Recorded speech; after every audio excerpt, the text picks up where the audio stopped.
home and also in the stadium, because we know that there are around 1,500 people in the stadium tomorrow, and make them happy and fight together. Thank you. Next, you have more questions, or should we move on? Okay.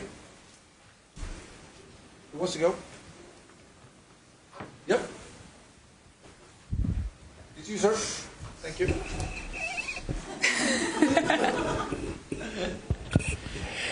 Hello, Wojciech Nowakowski from Sport Poznań. I hope you will have tomorrow easier decisions, coach, than me which mic to pick.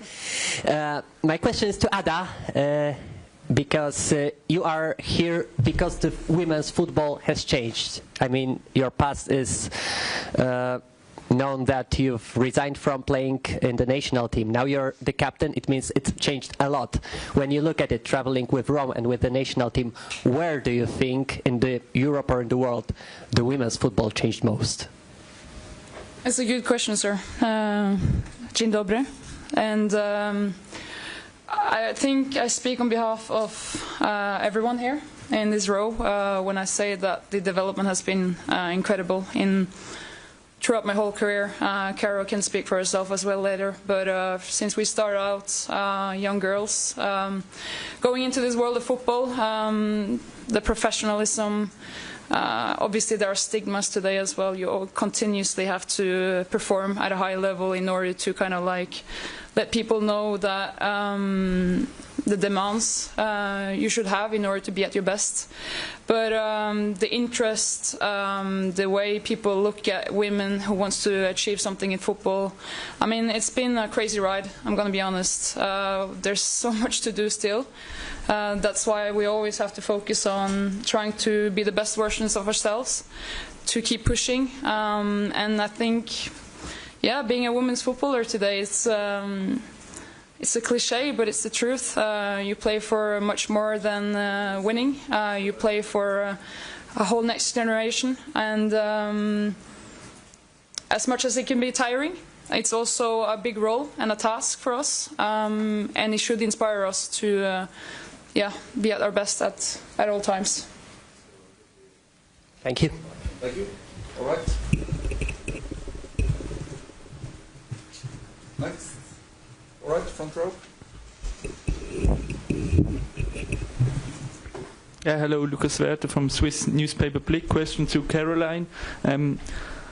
How do you look at this game tomorrow if you compare it to the previous two games? Is there some aspects that are similar, or is it completely a new game for you? Hello. I think it will be a new game. Obviously, it's not so often you play two teams at such a closed space of time, but I think it's going to be a very different game tomorrow for many reasons. For one, it's a Euro opener. It's always a special moment. You play the host. It's going to be a full stadium of Swiss people, so we know that we have to be at our best, focus on what we can do to perform at our best, and yeah, give it our best to enjoy the moment. It's going to be a fun game. From your perspective, will it be the most difficult game of these three because of the crowd here in Switzerland? Let's see. I always believe that each game lives its own life, and I haven't thought that far of the other games. So for now, it's just focus on trying to beat Switzerland tomorrow and enjoy the moment. This is the Euros, and this is where you want to be. Thank you. Next. Question for all of you. Tomorrow is the opening match. You are playing the opening match, but it is another match that is playing before you. What do you think about that setup? Yeah, I can take that for now. Of course, you know, at the championships, we'll have a full focus on our game tomorrow. We obviously are aware of the other game, and we'll scout that game appropriately. But for us, it's all about this game. The focus, we're here. Like Arda and Caro have said, we're first game in the European Championships. We don't look any further than that, and that includes the other games. So we're ready for the game. The preparation, the final preparations are in place. We're very excited to be here, and we're very excited to play in front of the fans in the stadium tomorrow. One more. Also wanted to ask you, Gemma, about the Swiss team. There have been a lot of injuries coming in the past days from that team. How does that affect your game plan and the way you plan for the match? Yeah, not too much. Our focus is on ourselves. They're the standards we have. That's the mentality that we have. Because that's what we can control. Throughout this tournament, there'll be many different things that change. But for us, we'll stay focused on our team, what we deliver, because at the end of the game, that's what we will hold ourselves accountable to. We can adapt. We've had to do it many times. Caro spoke about we've played Switzerland twice, and that's been great. But this game is a European Championship opening game. We expect the game to be different, but what we do expect from ourselves is that we're ready to deliver. We're very happy to deliver at this level and happy to be here. Thank you.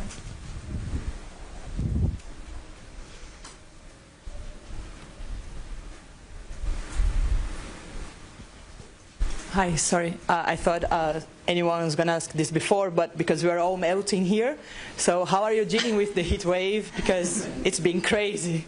Yeah, well, I can let you know that we've got a fan here, and that feels it's quite well nice. hidden. Yeah, it is well hidden, but I feel like I'm getting some windswept to look. So you get a fan up there for starters. But yeah, it's for me the weather is just how it is. Whether it's wind, rain, sun, it's not an excuse. It's just something that you have to get on with. It's the same with the pitch, with the stadium. So for both teams, it's exactly the same. Of course, we've had some good strategies to make sure that we can recover well. So that's all in place. But actually, tomorrow night, the weather will not be on our minds. It'll be about enjoying this game and making sure that the team can perform. Thank you. Thank you. All right. I have a question to Caroline. Christian from Blick, Switzerland. You play in Barcelona with Sydney Schertenleib. Can you talk a bit about her and about her development in Barcelona that last year? Sydney's a great talent. She has all the football future in front of her. Hope you don't put too much pressure on her. She's still very young.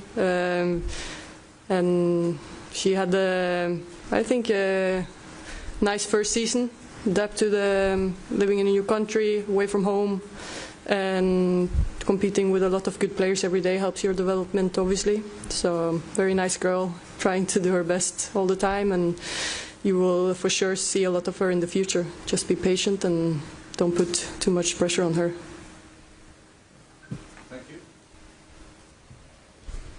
Hi, Jonna Taveer from NOS Sports from the Netherlands.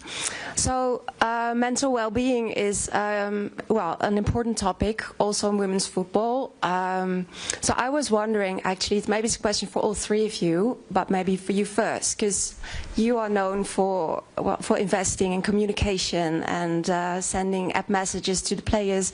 I just want to know how you as a team try to keep healthy and fit mentally, because that might be the 1% that can turn the game into your advantage, right? Yeah, of course. And when we talk about footballers, people, it's people first, and it's always that way. So for us, the mental well-being of the team is the number one on the list. How people are, how we can help people to be at their best, and it is seeing them as that person first and foremost. You mentioned about communication. For me personally, communication is the most important thing. To ask somebody how they are and then listen to the answer and be able to support them in the best way is absolutely the philosophy that I believe in life. So for me, it's at the top of the list. There are so many expectations. The women's game is changing at such a pace. So if we were sat here at the last championships having this conversation, it's changing so much. So we have to put a high level of support and focus in this area because the expectation keeps getting higher and higher. So for me, the support needs to match that and of course go above it as well. Yeah, so maybe follow-up question for you as a captain, Ada. Could you give us just a glimpse in how the team is mentally preparing? And it would be nice if you could share a bit of something that we all would know, how you make fun, or because you mentioned having fun is very important, enjoying. So how do you do that off-grid? I think it's important in a group to create as much trust as possible between the players, between the staff, in order to have a healthy environment where people feel like they can be themselves 100%. I mean, sports is a tough thing. You demand a lot from yourself, you demand a lot from the environment, and there's going to be tough situations. And the more trust you have among your teammates, among your staff, from your coach, the easier it is to stand tall in the tough moments as well, to feel that you're a collective, to feel that you're a team. And that's something that I bear in mind all the time when I'm in this group, is that everyone is feeling that they're seen. I think to be able to be seen is something incredible, that every individual knows their role, know how they can contribute. Because, we talk a lot about the 11 playing, maybe those who come in and out, but you have a group of now 23, 24 players who all play their role in something that's going to be, hopefully, a long tournament. And you're going to count on everyone. And so having trust, having a safe ground where people feel they can contribute is something essential to me. So just my last question, because there is something to celebrate. So 3 players of your team are having their birthdays during this tournament, including yourself. Yes, I'm 30, just so you know, in July. Yeah, I'd also like to say it's my birthday as well. Oh, your birthday as well? Quarterfinal, so I'm hoping that the quarterfinal. Yeah, my birthday quarterfinal, so that's something to So also tell me, how are you going to celebrate? Because that might be a glimpse into something. The quarterfinal will be enough for me. So, yeah, that can be my celebration for sure. Yeah, that would be nice. That can be mine. I don't know about yours. I'll take a win and a qualifiers to quarters as well. I'll join on that one. Okay, thank you. Thank you. We'll have time for one more question before the players need to prepare for training. Who wants to have a go? Front row. Wait. Question to Gemma. If you look back at these 2 games in the Nations League, you were maybe a little bit lucky to win both games. What's your side on this, or how do you look back at these 2 games? Yeah, I see. I think sometimes you make your own luck.